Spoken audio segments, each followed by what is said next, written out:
చెప్పబడింది కాదు, కానీ ఈవేళ చదివితే ఆశీర్వదింపబడతాడు అని లేఖనం సెలవిస్తుంది.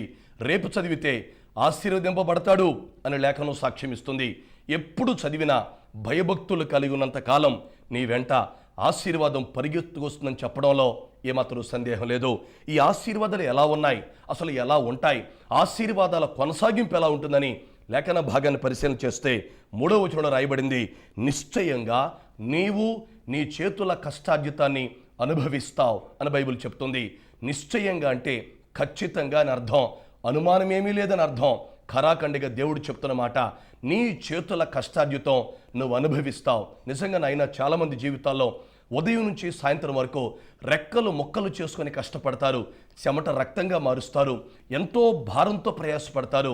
సాయంత్రానికి డబ్బులు తీసుకొస్తే అప్పులు పాలైపోతారు కొంతమంది, వడ్డీలు పాలైపోతారు కొంతమంది, హాస్పిటల్ పాలైపోతారు కొంతమంది సొమ్మైతే చిల్లు సంచులు పోసినట్టుగా అన్యాక్రాంతమైపోవటం మనం చూస్తాం.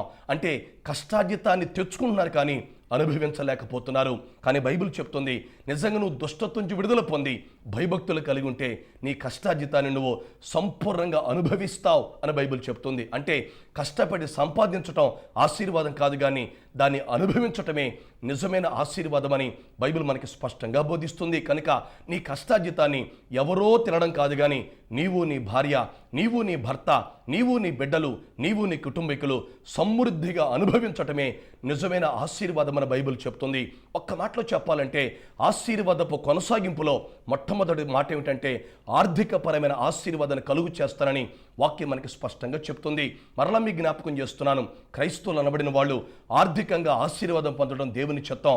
దేవుని సేవను సహకరించాలన్నా, పేదలను రోగులని ఆదుకోవాలన్నా, ఎదుటివాడికి సహాయపడాలన్నా మనం ఆర్థిక సమృద్ధితో ఉంటేనే తప్ప ఎదుటివారికి ఏ ప్రోత్సాహం అందించలేం. కాబట్టి దేవుడు పలుకుతున్న మొదటి మాట ఏంటంటే నిశ్చయంగా నీవు నీ చేతుల కష్టార్జితాన్ని అనుభవిస్తావని బైబిల్ చెప్తుండగా, ఇక మీదటైనా నష్టాన్ని తప్పించుకునే దాని కొరకు, దరిద్రాన్ని తప్పించుకునే దాని కొరకు, లేమి లోటును తప్పించుకునే దాని కొరకు దయచేసి దేవుని పాదాల వద్దకు వచ్చి పాపాన్ని ఒప్పుకొని పశ్చాత్తాపడి భయభక్తులు పూనుకుంటే వెంటనే ఆర్థికపరమైన ఆశీర్వాదం నీ బ్రతుకులో విస్తరిస్తుందని, ఆర్థికంగా సమృద్ధితో నింపబడతావని మొదటి ఆశీర్వాదం ఆర్థికంగా పొందుకుంటావని మరొకసారి మీకు ప్రభు పేరట ప్రేమతో మనవి చేస్తున్నాను. ఇక రెండో మాట 128వ కీర్తన 3వ వచనములో ఈ విధంగా రాయబడింది, నీలోగిట నీ భార్య ఫలించు ద్రాక్ష వల్లి వలె ఉంటుంది అని రెండవ ఆశీర్వాదాన్ని కూడా ప్రియ పరిశుద్ధాత్మ దేవుడు మనకు బయలుపరుస్తున్నాడు. భార్యను పొందటం మాత్రమే కాదట, ఆ భార్య మన కుటుంబంలో ఎలా ఉండాలంటే లోగిట అనగా మన ఇంట్లో ఫలించు ద్రాక్ష వల్లి వలె ఉంటుంది అని వాక్యం చెప్తుంది.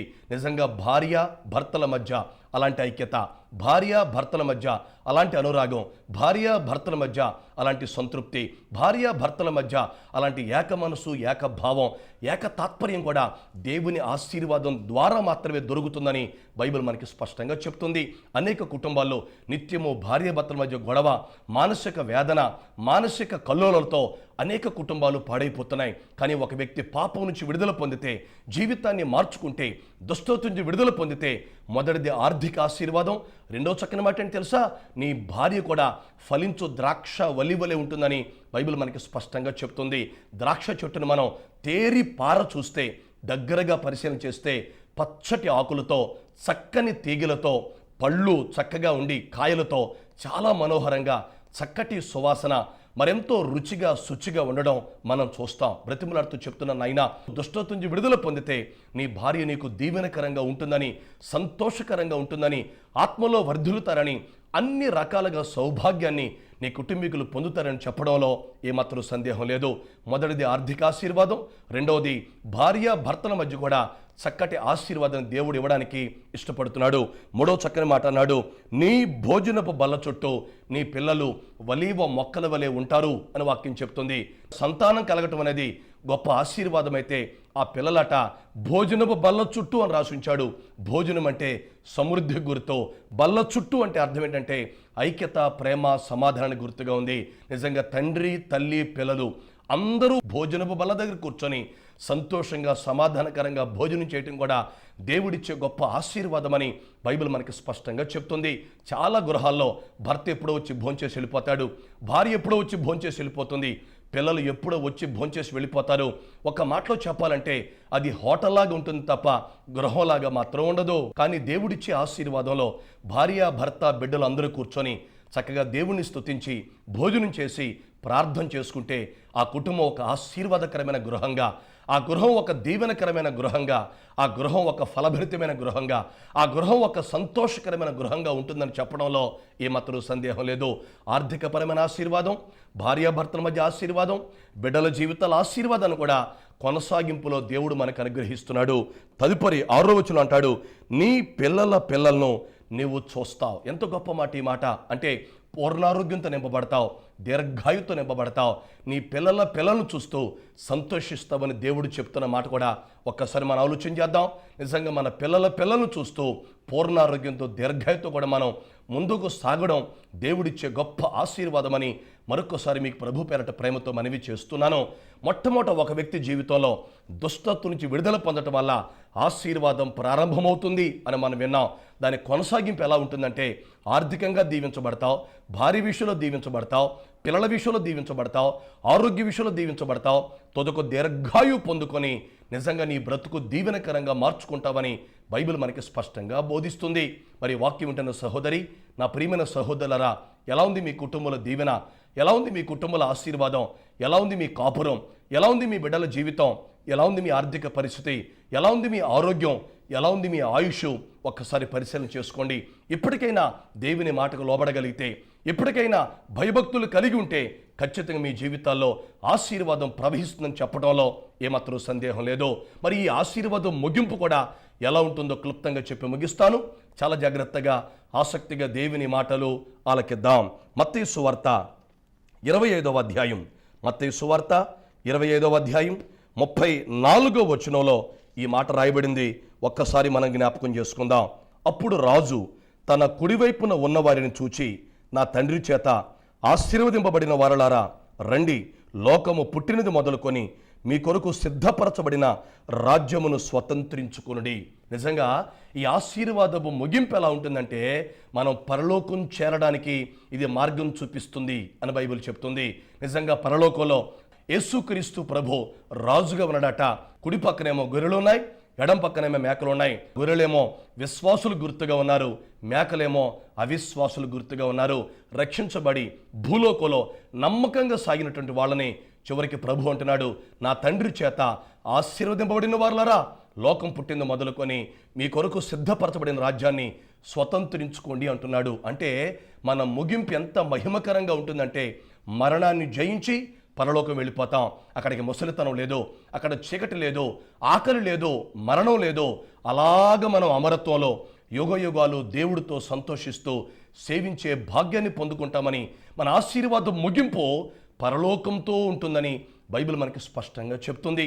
కాబట్టి బ్రతిమలాడుతున్నాను ఆయన, 1 పాపం నుంచి విడుదల పొందాలి, 2 ఆశీర్వాదపు కొనసాగింపులో ఆర్థికపరమైన దీవెన, భార్య విషయంలో దీవెన, బిడ్డల విషయంలో దీవెన, ఆరోగ్య విషయంలో దీవెన, అలాగే నీ జీవితంలో ఆయుష్ పరంగా దీవెన. ఇన్ని దీవెనలు పొందుకుంటూ నీ జీవితం కొనసాగుతుంది. చిట్ట చివరి మాట ఏంటంటే మనం పరలోకి వెళ్ళి సదాకాలం ప్రభుని సంతోషిస్తూ సేవించే భాగ్యం పొందుతాం. కనుక ఇప్పటికైనా మీ పాపాన్ని విడిచిపెట్టండి, ఈ దీవెనలు పొందుకోండి, పరలోక రాజ్యాన్ని చేరండి. అట్టి కృప మన దేవుడు మనందరికీ నిండారుగా దయచేయునుగాక. ఆమేన్. చిన్న ప్రార్థన చేసుకుందాం.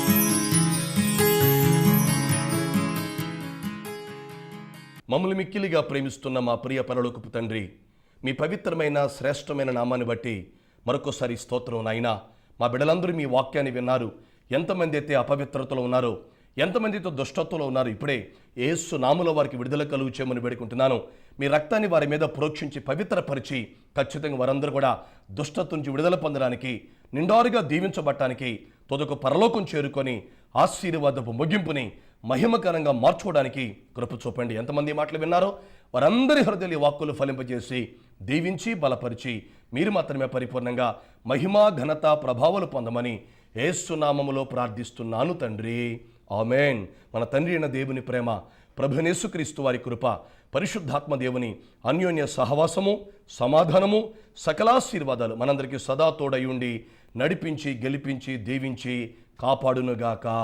ఆమేన్, ఆమేన్, ఆమేన్. ఈ కార్యక్రమం మీకు ఆశీర్వాదకరంగా ఉందని నమ్ముతూ ప్రభుని స్తుతిస్తూ ఉన్నాం.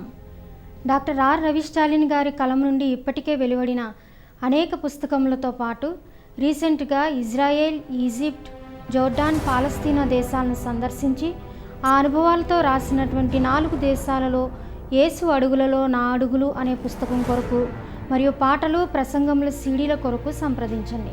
మా కారుణ్య బైబిల్ కాలేజ్లో బీటీహెచ్ మరియు బీడీ చేయాలనుకునేవారు, అలాగే ఇంటి వద్దనే ఉండి నేర్చుకోవాలనుకునేవారు కరెస్పాండెన్స్ కోర్స్ కొరకు సంప్రదించండి. మా చిరునామా doctor are Ravi Stalin garu, Karunya blessing ministries, Nuzvid road, H junction. మా సెల్ నంబర్స్ 9849 338 997 అండ్ 8790 353047. దేవుడు మిమ్మును దీవించునుగాక. God bless you.